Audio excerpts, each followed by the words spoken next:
4 దశాబ్దాల పాటు తెలుగు చిత్ర పరిశ్రమలో హాస్య నటుడిగా, విలన్గా ఏ పాత్రనైనా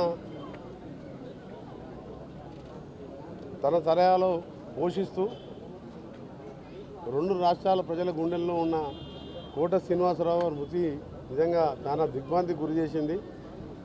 వారు నటుడే కాకుండా రాజకీయాల్లోకి వచ్చి 99లో నాతో పాటు ఎమ్మెల్యేగా ఉండే చాలా మంచి వ్యక్తి. ఎక్కడ కలిసినా మంచిగా పలకరిస్తూ, వారి యాక్టింగ్ కూడా నిజంగా ఆహానా పిల్లంటే లాంటి సినిమా చూసినప్పుడు అనిపిస్తాయి. ఇప్పుడు మార్నింగ్కి వెళ్ళి వారు నటించిన సినిమా బయట చేస్తుంటే నిజంగా బాధ అనిపిస్తున్నది. వారు లేరంటే నమ్మలేకపోతున్నాం మనం.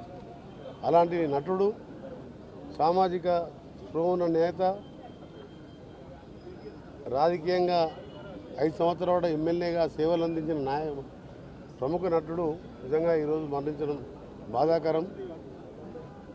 ఒకటే ఆ భగవంతుని కోరేది, వారి ఆత్మకు శాంతి కలగాలని భగవంతుని ప్రార్థిస్తూ, వారి భార్యకు కానీ వారి కుటుంబ సభ్యులు అందరూ కూడా వాళ్ళకు కూడా ధైర్యాన్ని ఇవ్వాలని భగవంతుని ప్రార్థిస్తూ, సినిమాటోగ్రఫీ మినిస్టర్గా తప్పకుండా ఆ కుటుంబానికి ఎప్పుడైనా ఏ సహాయం ఉన్నా రాష్ట్ర ప్రభుత్వం, ముఖ్యమంత్రి గారి తరఫున, సినిమాటోగ్రఫీ మినిస్టర్గా నా తరఫున వారికి అండగా ఉంటామని తెలియజేసుకుంటూ, నిజంగా కోట శ్రీనివాసరావు మృతి అనేది ఒక మంచి నటుడే కాదు, ఇక 2 తెలుగు ప్రజలకు ఇవాళ హాస్యాన్ని అందించిన సినిమా చూసిన ప్రతి 750 సినిమాల పైన నటించిందంటే మామూలు విషయం కాదు.